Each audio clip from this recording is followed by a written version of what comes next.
요새 워낙 지금 우리가 전염병 시대를 살고 있으니까 참으로 어떻게 보면 시국을 이런 공간에서 얘기할 수 있다는 게 이 시대에 우리가 부릴 수 있는 정말 최고의 사치를 부리고 있지 않나 하는 생각이 듭니다.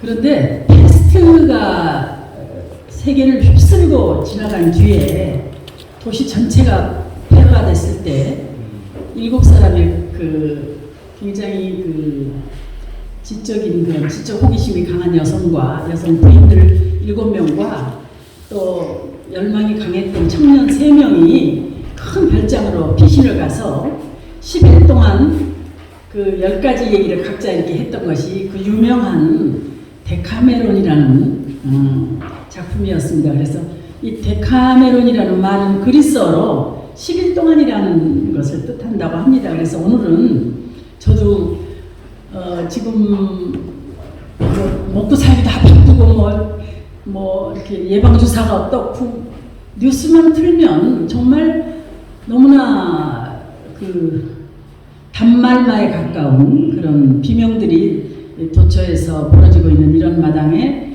시국을 이 공간에서 얘기한다는 게 참으로 좀 상징적이긴 하지만 어쨌든 생명은 지속되는 것이고 그 속에서 또 예술은 어쩌면 더욱더 찬란하게 꽃피워질 수 있다. 이런 생각으로 오늘 이 자리에 저도 즐겁게 왔습니다. 제가 시를 금년에 제가 등단이 한 51년 되는데요. 그 중에 시극을 쓴 것은 등단 직후서부터 한 10여 년 동안 굉장히 나름으로 열정을 가지고 썼는데, 그리고 또 시집을 내면서 시극집이라는 걸 내면서 앞으로 이 시극을 더 하겠다 이렇게 약속을 해놓고 더 하질 못했습니다, 사실은. 그래서 이제 시극에 대한 나의 사랑은 속에 항상 미완성의 사랑처럼 있으면서 그래도 언젠가 한번 더 근사하게 한번 해보지 않을까 이런 꿈을 꾸고 있는데, 마침 이런 기회를 주시고 시극 얘기를 좀 하세요 그러셔서 너무 의미가 있게 저는 받아들이고 기뻤습니다. 그래서 제목을 일단 좀 편의상, 전 제목이 좀 매력이 없어서 그런데 더 매력 있게 붙이려 했더니 또 잘 안 돼요. 그래서 시극과 나 우선 그렇게 큰 제목을 붙이면서 그 다음에 시대 변천에 따라서 나의 주제가 어떻게 바뀌었나 이런 얘기를 좀 오늘 가벼운 마음으로 좀 하겠습니다. 시극이라는 말은 잘 아시다시피 포에틱 드라마 그래가지고 여러 가지 정의도 있고 또 원류가 무엇이었느니 해서 굉장히 이론도 화려하지만, 오늘은 그런 것보다는 그냥 제가 시극을 만난 경험 그리고 어떻게 전개했었던가 그 얘기만으로도 충분할 것 같아서 그렇게 좀 하겠습니다. 제가 시극을 만난 것은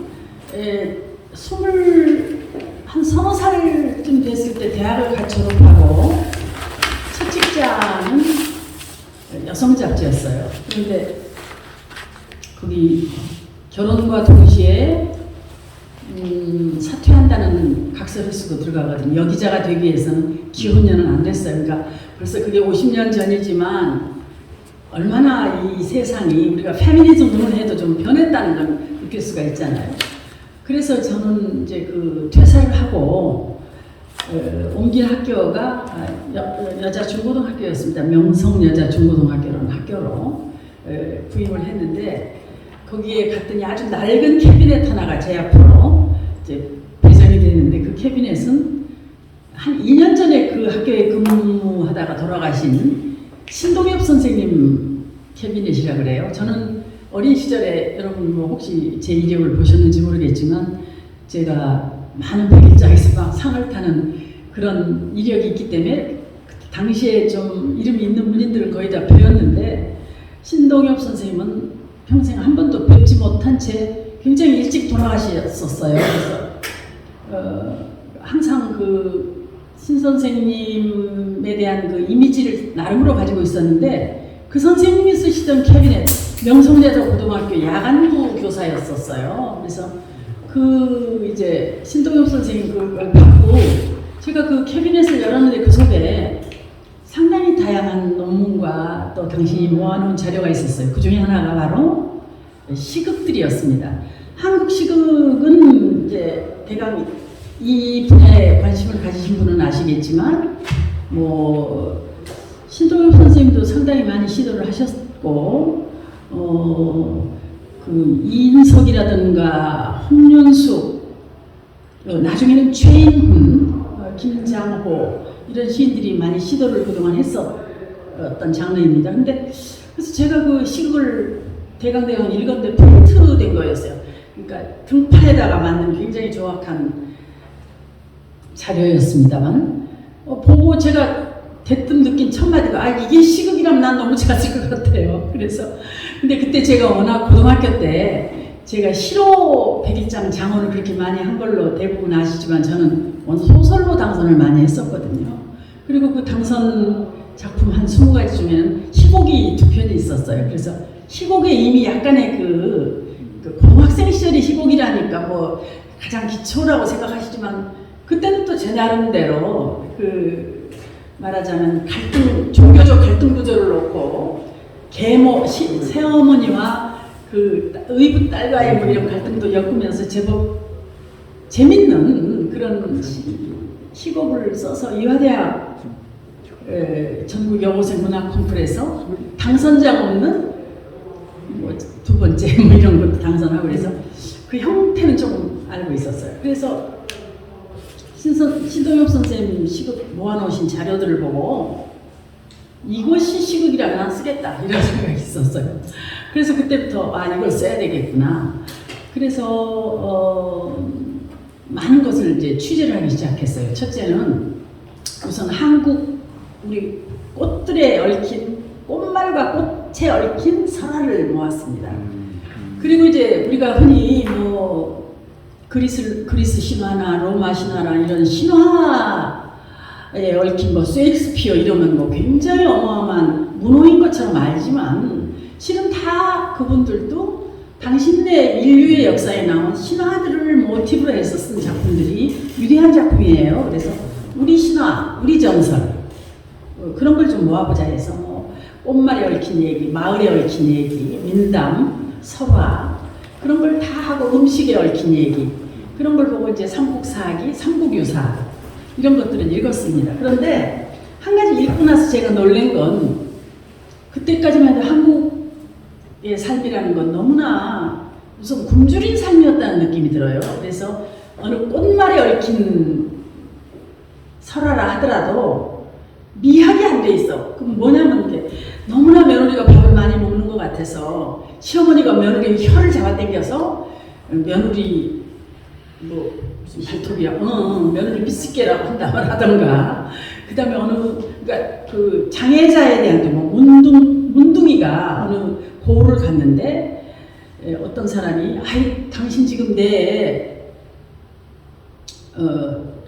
마늘을 못 보셨습니까? 그 문둥이가 이 코에다가 꽂았던 마늘이었어요. 뭐 그런다든가 긴 얘기도 있고. 근데 도무지 물론 그것이 요즘 보면 실감이 있고 리얼하기도 하죠. 그러나 그것을 하나의 포에틱 드라마라고 해서 쓰기에는 너무나 저로서는 제 미감하고 제가 생각하는 문학이 뭐 그렇게 무슨 정서적이고 아름답다고만 생각은 안 했습니다만 또 불구하고 그거를 그 몇막 몇 장으로 늘린다는 것은 조금 아닌 것 같은 느낌. 그 다음에 우리 언어에 얽힌 얘기도 유머나 해악이 많이 부족하고 주로 음담이 많은데 나는 노골적인 욕설과 음담과 어원들이에요. 그래서 상당한 이제 그 약간의 한계, 좌절. 되게 우리는 솔직히 말하면요 민족이나 국가에 대한 약간의 과장, 요즘 국뽕이라는 말로 불리우는 그런 애국 과장이 좀 있잖아요. 근데 저는 문학에서 그거는 조금 전혀 없을 수는 없죠. 그러나 그 시대나 어느 한 정황을 정확하게 투시하는 언어의 힘이 없이는 그것도 좀 문제가 있다고 보는데 아무튼 그래서 그런 걸 다 버리고 나서 제가 만난 것은 나비의 탄생이라는 첫 번째 시였습니다. 근데 그거는 뭐냐면요. 여기 제가 쓴 지금 그 책들이 절판이 되고 거의 구할 수가 없어서 그냥 제가 이렇게 복사를 했는데, 미당 선생님도 수경이와 나비라는 작품에서 한번 썼는데, 제가 이 나비의 탄생에서 표현하고자 하는 극적 구도하고는 상당히 거의 어떤 부분은 같지만 많이 다르지만, 그래서 보면서 나비의 탄생이라는 걸 썼는데, 거기서 왜 나비의 탄생을 썼냐면, 그러니까 너무너무 일찍 두 사랑하는 남녀가 결혼했는데 남편이 일찍 죽었어. 신랑이 일찍 죽었다. 근데 그 신랑 무덤가에서 시성을 드리고 너무나 그리워하는데 무덤이 쩍 벌어지고 신부가 들어갔다. 이 나비의 탄생은요, 동남아 지역 대강 이 중국이나 일본이나 한국에 공통된 설화로 구전되어 있어요. 근데 한국에서만 딱 하나가 붙어 있는 거예요. 그게 뭐냐면, 그래서 곁에 있던 그 시녀가 아이고 아씨 그리고 무덤에 들어가는 그 신부의 치마꼬리를 잡았는데 그 옷고름이 흰나비가 되어 날아갔다 합니다. 이 꼬리에 붙은 이것이 한국만 붙어 있는데 저는 그게 무척 시적이라고 생각했어요. 그래서 제목이 나비의 탄생이라는 것을 썼었습니다. 근데 그거는 하나의, 거기서 제가 제일 중요시했던 건 뭐냐면, 그 당시 저는 약간 불교 공부를 좀 하고 싶었거든요. 저는 뭐 종교로서는 아주 부족한 처지이고 좀 잡다한 인간형인데, 어떤 해외에 한국, 그때도 이상하게 저는 자꾸 해외의식이 있었어요. 거기에 한국 문학을 내놨을 때 되게 외국 작가들이 이 부디즘, 젠, 선이라는 거 이러면 굉장히 이렇게 기가 죽는 걸 봤어요. 그래서 이게 뭔가 해서 불교 공부를 하고 있는데 거기에 제가 주목했던 게 원력이라는 거예요.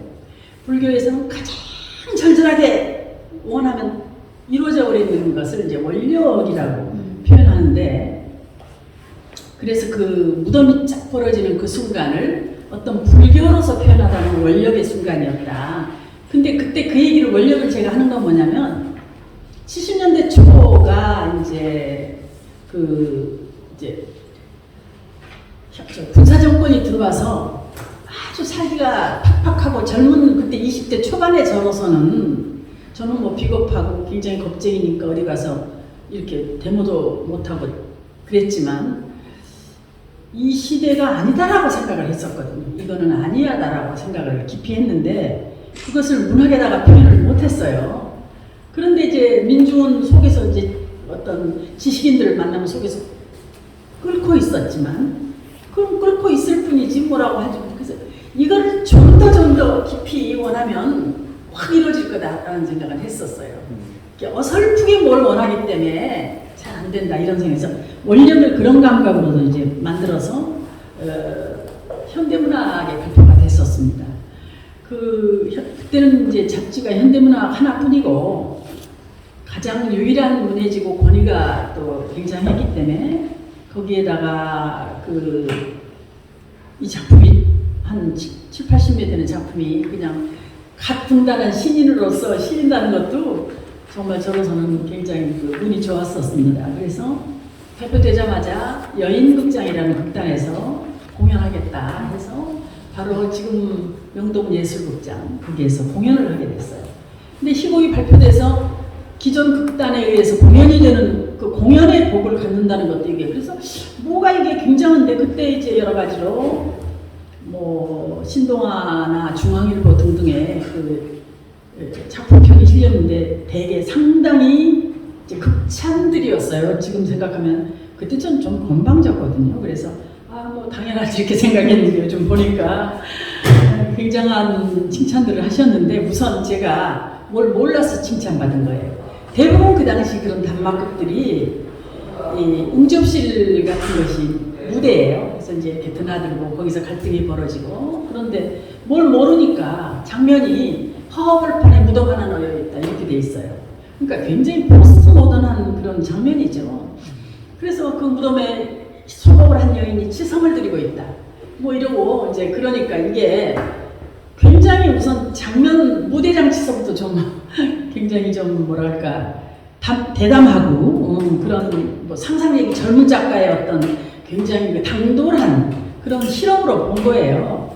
그랬는데 이제 나중에 그 연출가가 그것을 그 연출가도 이제 20대 젊은 연출가 있어. 나중에는 어느 텔레비전 유명한 연출가가 됐지만 그것도 그 연출가도 아마 그게 첫 작품이라 됐을 거예요. 그래서 신문에 20대 초반의 작가들이 이렇게 벌이는 뭐 이런 작업 그랬는데 그 연출가도 그걸 벌이다 보니까 느려야 되잖아요. 저는 극적 구성이 허락했어요.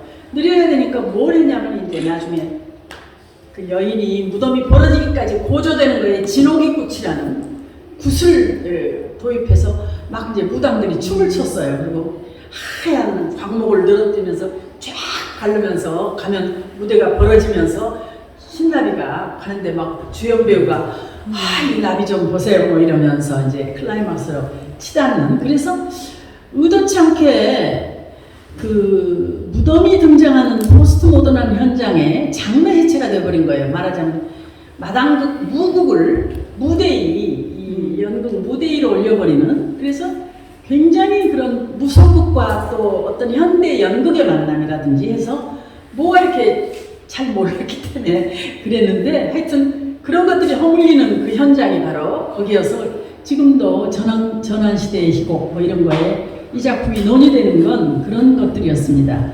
그래서 그 이후에 이 작품은 계속 그 주목을 받았고 한 가지 재밌는 거는 유현목 감독이라고 당대의 유명한 요새 뭐 김기영 감독이 새삼 이렇게 화제가 되고 있지만 굉장히 유명한 오발탄 이런 걸 연출하셨던 유현목 감독이 와서 한 시리즈를 제작하셨어요.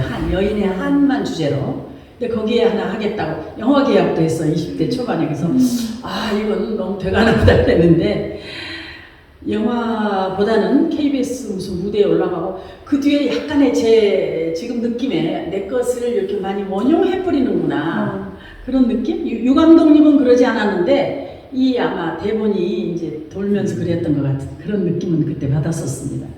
그렇게 해서 이제 그 바로 나비의 탄생인데 그 다음에 이제 나비의 탄생이 수록된 시시극집 새때라는 작품이 이제 제 두 번째 시집으로 출간됩니다.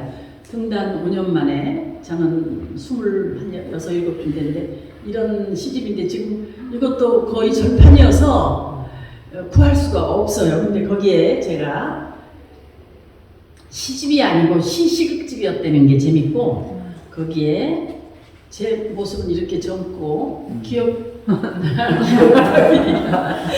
그렇죠? 거기에 이제 그 무대 장면들을 우리가 이렇게 했어요. 그래서 위에는 그 나비의 탄생이 공연됐던 명동예술극장 무대고 그 아래는 그 당시 나비의 탄생 위에 간판 아래 서 있는 명동에 있는 그 간판 아래 서 있는 제 얼굴도 하나 작가의 모습으로 했었습니다. 그래서 이제 출발은 그렇게 이제 시극을 출발을 했었습니다. 그리고 이제 세월이 좀 갔는데 되게 이제 시극을 사람들이 이제 하고 싶어 했어요. 그래서 문인 중에서도 점점 뭐 여러 분들이 그 시극을 써서 뭐 어느 소극장에서 공연도 하고 그랬지만 되게 시인들이 시극을 쓰면요. 그 제일 제가 보기에는 취약한 게 극적 구성을 잘 못하는 것 같아요. 그래서 이제 뭐 어떤 거는 좀 우습기도 하고 어떤 건 또 괜찮기도 한데 우선 좋은 거는 시인이 썼을 때 우선 이 대사들은 상당히 좋은 것 같아요. 그래서 이제 그러고 있는데 어느 날 한 유명한 희곡 작가가 저를 찾아왔어요. 그래서 그 나비의 탄생을 너무 관심 있게 봤노라 그러면서 우리가 같이 작업을 하면 어떻겠나. 자기가 극적 구성을 조금 하고 저더러는 그 사이에 있는 노래말을 좀 하라고. 너무 좋지요. 그래서 같이 작업을 했는 게 뭐냐면 그 나를 찾아온 작가는 허풍쟁이라는 희곡으로 당시에 굉장히 화제를 일으켰던 이언호라는 작가인데 미국으로 이민 갔어요.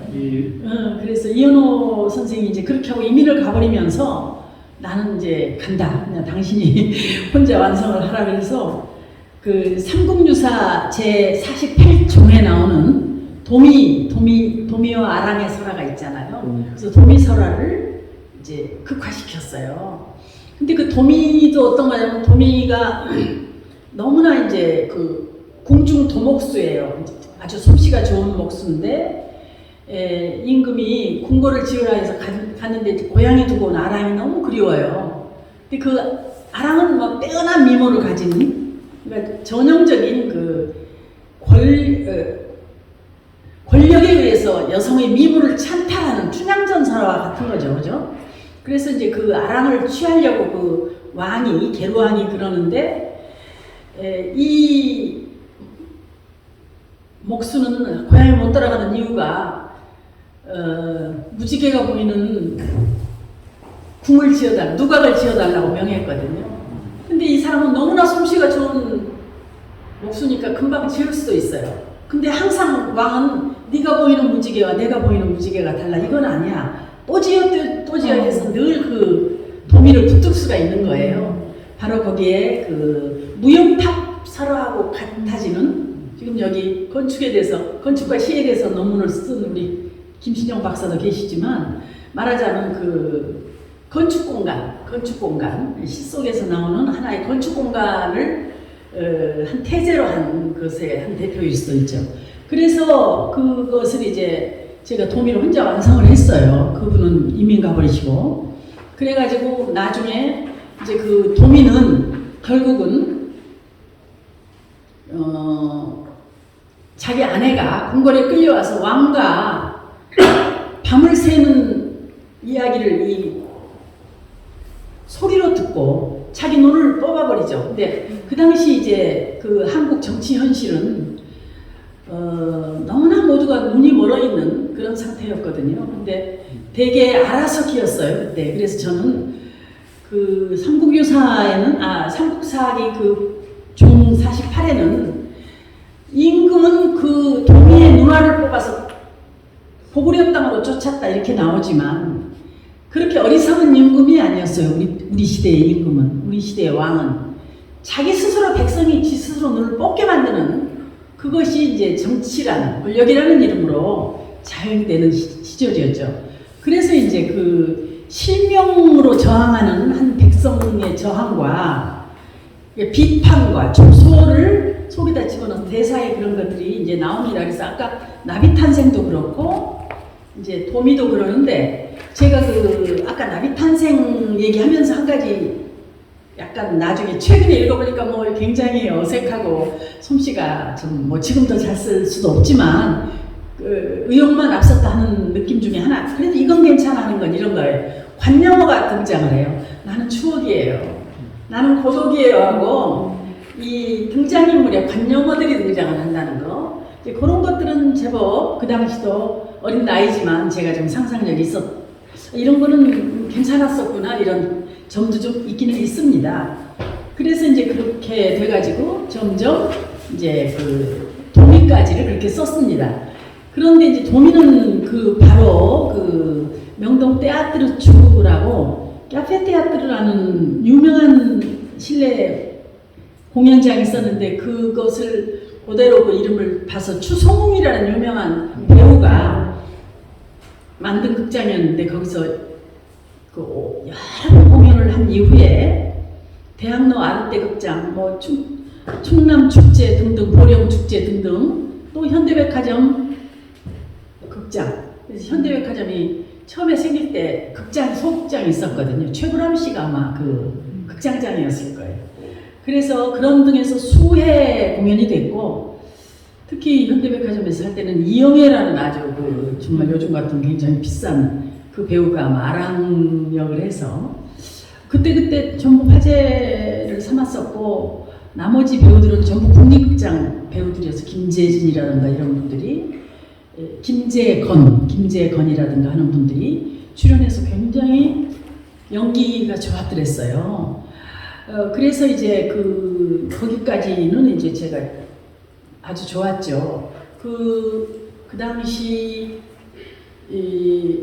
아르떼 명동극장 할 때 그 공연됐던 포스타들이 지금도 제가 많이 가지고 있는데 이게 이제 나비의 탄생이고 옆에는 구운몽이 있고요. 구운몽은 조금 이따 말씀을 드리겠지만 그 다음에 이제 도미의 공연들 포스타는 이렇게 어떤 건 눈먼 도미라고까지 좀 대중을 의식하는 제목 같지만 마음에는 별로 안 들지만 눈먼 도미에서 문예회관 소극장 뭐 테아트르투 개관 6주년 기념 공연 등등 해서 상당히 공연복을 많이 얻었던 그런 시국으로 넘어갔었습니다. 그랬는데 그 다음에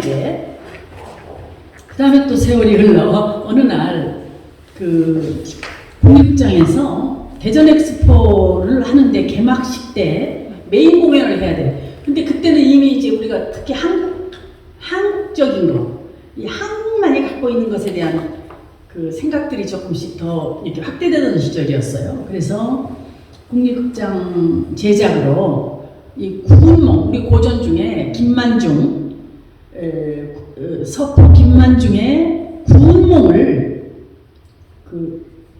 하기로 했는데 구운몽은 유일하게 외국어로 번역이 된 작품이에요. 우리 고전 중에 그때까지만 했어요. 요새는 많이 그걸 추진하고 있는데 그리고 구운몽이 유일하게 세계에 가장 많이 알려졌을 뿐만 아니라 문학적인 성취감이나 이런 것들도 굉장히 이제 우리는 홍길동전이나 춘향전 뭐 이런 걸 생각하지만 그 홍길동전은 판타지 소설에 지금 뭐 그렇잖아. 홍길동이 막 이렇게 하고 그런데도 분류가 돼 있고 한 가지 최근에 제가 재밌는 건 춘향전을 그 폴란드의 시모르스카라고 우리들이 많이 좋아하는 96년도 노벨상 받았던 여성 시인이 독서 목록을 쭉 보니까 아니 우리 춘향전을 읽은 것이 나오더라고요. 그래서 굉장히 반가웠었는데 그렇지만 춘향전은 어떻게 보면 굉장히 멜로 구조예요. 예를 들어서 춘향이가 저항하는 것이 춘향이 이거 개인의 의견입니다. 이도령하고 변사또가 라이벌 구조가 되기 위해서는 이도령은 가난뱅이 저 시장에서 쥐도시나 팔고 뭐 저 닭이나 파는 그런 수준의 남자인데 잘생기고 그러고 이거는 지금 변사또여야 되거든요. 그래야 이게 갈등이 되지. 이거 변사또 아들에 가서 고시패스 하는 이게 안 돼요. 바보도 이도령이 좋지 저 나이든 변사또 행복한 남자가 좋겠습니까? 그래서 그런 갈등 구조도 별로 그렇게 고급 갈등 구조가 아니에요. 그리고 춘향이도요 보면은 그렇게 썩 마음에가 안 들어요. 그래서 뭐냐면 이제 그렇게 본다면 구운몽을 갖고 이제 대전 엑스포 공연작을 할 때 우리 판소리 안숙선 주연으로 나간대요. 그래서 이 안숙선 주연에 그다음에 김소희 작창이에요. 그러니까 우리나라 최고의 그런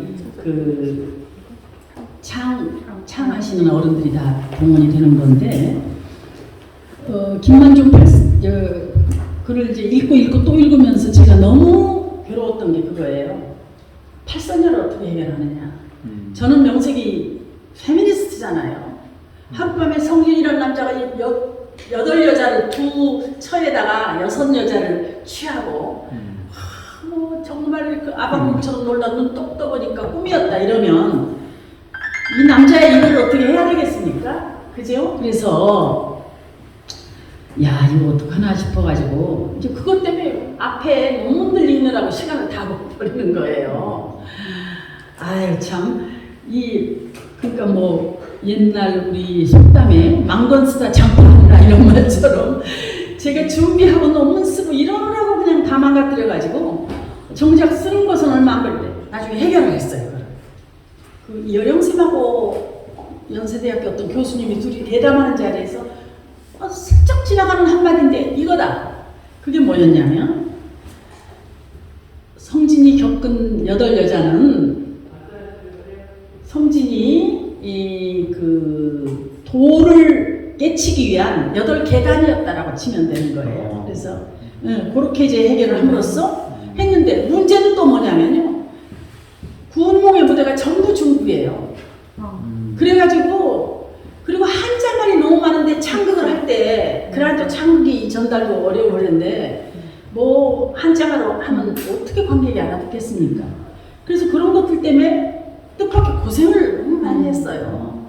그래서 이제 하여튼 국립극장 제작으로 부흥이 공연이 됐습니다. 그리고 그 후에 이거는 뭐 예술의 전당이라든가 해서 수차례 다시 공연, 재공연되고 앵콜 공연이 되는 그 당시에 뭐 서편제 판소리 이런 것들과 더불어 이제 많은 관심을 모았었고 제가 96년도에 그 아이와 대학 국제 창작 프로그램에 갔을 때도 그 자기 나라 문학을 소개하는 그런 그 시간이 있거든요. 그럴 때 저는 우리 문학이라고 했을 때, 우리 시, 우리 소설 했을 때 이게 지금 여러분 아시다시피 1908년 가보경장 이후에 그 신문학, 뭐 최남선이 한국 땅에 소개한 해에게서 소년에게라는 작품을 최초의 우리 시라고 보는데 그거는 우리 작품이 아니지 않습니까?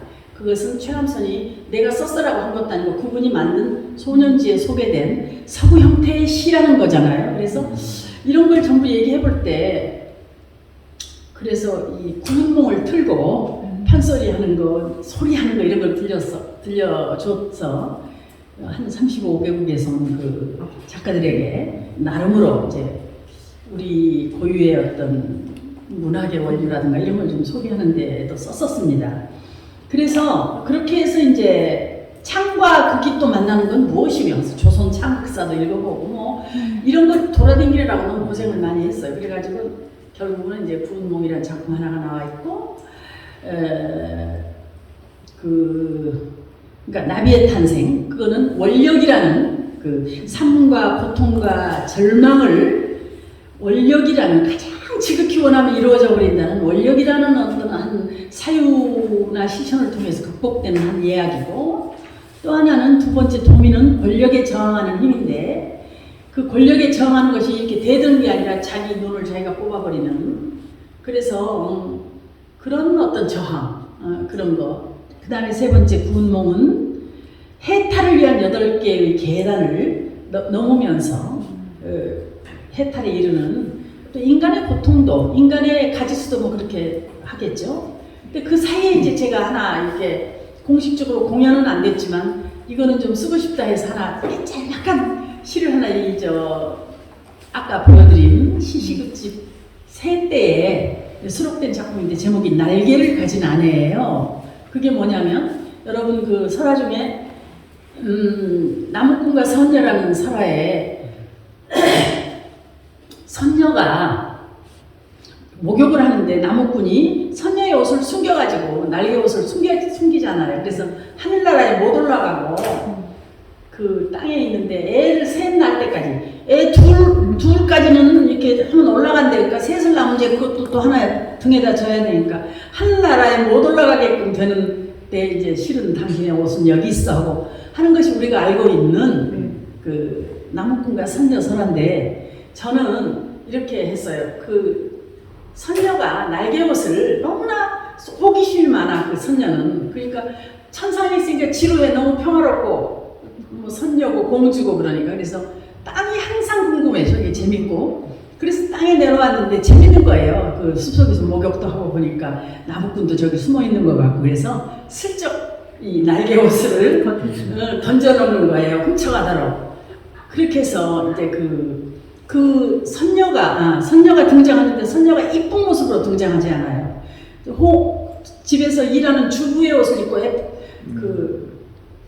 에프론을 우리말로 앞치마를 입고 아유 여러분 실은요 내가 저 날개옷을 내가 숨겼는데 저 사람이 모르잖아요 이러고 시작을 해요.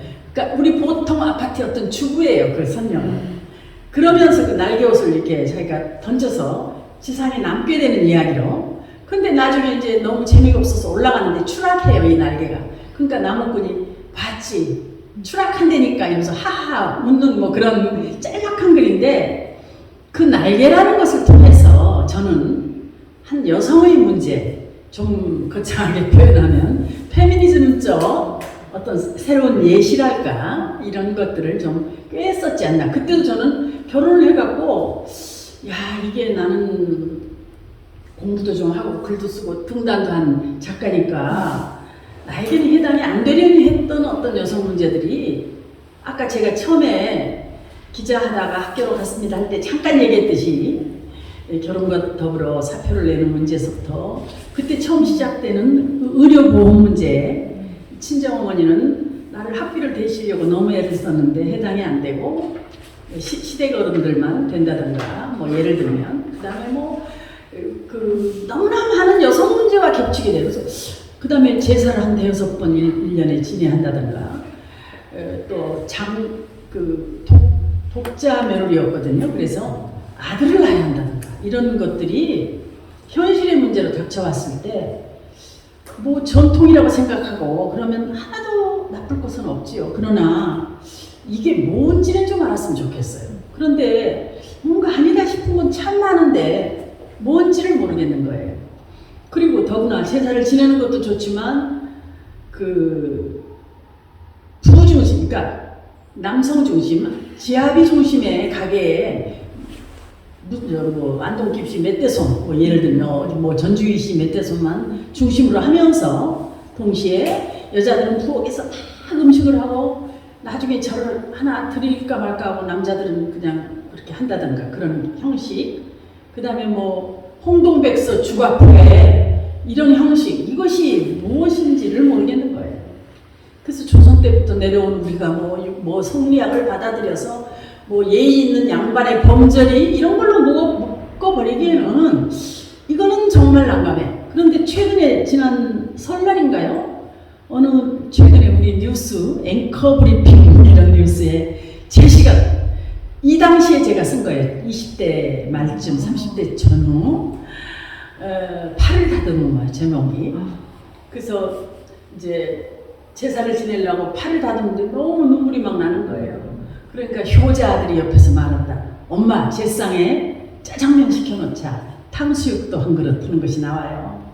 그러면서 앵커 브리핑에 이 시는 몇십 년 전에 이런 시를 썼다고 하는데 지금 뭐 어쩌고저쩌고 그래서 세상에 저는 그 시가 제 대표작에도 물론 끼어있지 않고 지금부터 한 40년 전에 쓴 거니까 그 애기는 커서 지금 뭐 너무나 어른이 되어 있잖아요. 지 아이가 또 그만큼 컸을 나이인데 그래서 그걸 찍어서 이제 뉴스 얘기에 나왔다고 그러니까 자기 기억한다고 그러는데 그만큼 시대가 또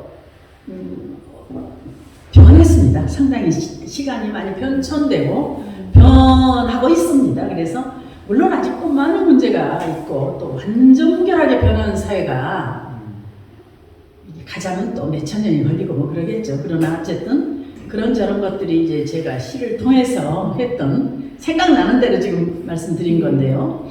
그렇게 하고선 저는 구운몽까지를 하고 그때부터 이제 저는 그 삼국유사, 삼국사기, 뭐 연리수기, 금오신화 이런 걸 읽으면서 동시에 제가 외국 작가로서 엘리어트라든가 엘리어트의 뭐 예를 들어서 작품들은 시극이죠. 그다음에 뭐 테네스 윌리엄스 여러분 잘 아시겠죠? 누가 버지니아 울프를 두려워하랴. 뭐 그 외에도 많은 좋은 작품. 가장 좋은 건 이오네스코의 대머리 여가수라는 거. 우리나라에서 실내극으로 장기 공연이 됐는데 굉장히 전위극이었어요. 그다음에 사뮤엘 베케트의 고도를 기다리며 이런 건 대표적인 시극이 아닌가 싶고요. 그다음에 에드워드 얼비의 동물원 이야기, 더 주 스토리, 동물원 이야기 이런 것들에서 서구에도 굉장히 이건 시극이야 막 이런 것들이 너무 많고 제가 한 사흘 전에 틸다 스윈턴이라는 그 우리 설국열차에 나오는 여배우 그분이 주연한 휴먼 보이스라는 작품 30분짜리 전주영화제에 출품된 2021년 제22회 전주영화제에 출품된 작품인데 휴먼 보이스 뭐 어떻게 많이 돌아다닙니다. 좀 보실 수 있으세요. 스페인 감독 페드로 알모도바르라는 감독의 작품인데 90년 전에 장곡도가 썼던 에디트 피아프를 염두에 두고 썼던 작품이에요. 대사 그저 한마디나 두마디 소리 지르는 거 비명 정도인데 완벽한 시극이에요. 홀랑판에 너무 좋아요. 그러니까 어느 공간에 여성이 남성을 기다리고 그 남자하고 사랑을 나누었던 그 공간에서 남자를 기다리고 있어요. 근데 이제 돌아와야 되는데 안 와요. 그래서 첫 장면은 그 어느 철물점에 가서 도끼를 하나 사들고 와요. 그래서 도끼를 들고 뭐 이렇게 휴대폰인지 뭐 전화 이러고 있는데 하여튼 나중에 남자가 영원히 나타나지 않으니까 남자의 양복을 도끼로 막 두들기고 소리 지르고 뭐 이런 건데 그 여배우의 연기도 압권이려니와 대상 선호받이인데 이건 완벽한 시극이 아닌가. 대사도 뭐 몇 마디 없기 때문에 강렬한 대사가 되죠. 비명이나 뭐 이런. 그래서 이건 90년 전에 장곡도가 썼다는 거거든요. 제가 여러분 뭐 아마 프랑스에 여행 많이 하셨겠지만 장곡도 집에 정원에 가봤어요. 그런데 거기에 그 바로 앞에 재밌는 게 그 장곡도 집에서 한 거리 이만한 조그만 우리로 치면 뭐 동굴 같은 암자인데 이런 게 하나 있는데 프랑스에 전염병이 돌았을 때 신부님들이 거기에서 약초를 끓여서 먹였대요. 그래서 그 약초들이 벽에 많이 그려져 있어요. 고사리 같은 식물 그런 모습에 우리로 치면 뭐 인상은 없는 것 같았는데 그런 것들이겠죠. 그래서 약초가 그려져 있는데 거기에 계속 시종이 가는 많은 공간이에요. 근데 거기에 나오는 게 신앙송이 흘러나오고 있어요. 장곡도의 목소리예요. 그래서 장곡도의 그 신앙송인데 너무 아름답고 그래서 제가 그걸 한참 그 녹음을 해왔거든요. 아까 그 휴대폰이 밀렸지만 그런 걸 좀 제가 안 껐어 일부러 좀 그라도 좀 들려드릴까 했는데 그렇게 됐네요. 그래서 그런 것들이 우리가 지금 현재 이렇게 쉽게 감촉할 수 있는 시극의 세계가 아니었나. 그래서 너무 매력있고, 그 다음에 시라는 장르가 저 50몇 년 동안 쓰고 솔직히 저는 막 상당히 최선을 다 하려고 노력했었거든요. 좋은 시인이 한 번 돼보겠다. 그랬음에도 불구하고 어떨 때 이런 느낌이 있을 때가 있어요. 요즘에는 뭐 장르가 해체가 돼서 소설 속에도 시가 나오고 희곡도 이렇게 되지만 현대인의 감성이 복잡하고 이 빠른 속도의 이 감수성을 담기에 시라는 매체가 과연 이게 맞는 매체, 어쩌면 퇴화된 매체가 아닌가 이런 의문이 올 때가 있어요. 근데 그러면서도 가장 문학의 진수에 가깝고 가장 정연된 언어 예술이라는 것은 분명하고 언어야말로 가장 존재의 중심에 있다는 것.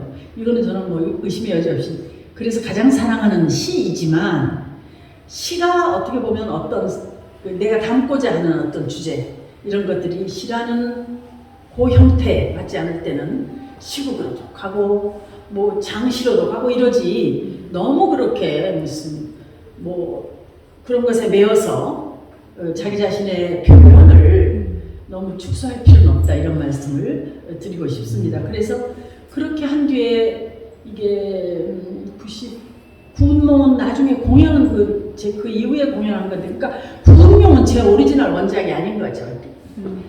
저 김만중의 거니까요. 그것을 제가 완전히 창극화한 거죠.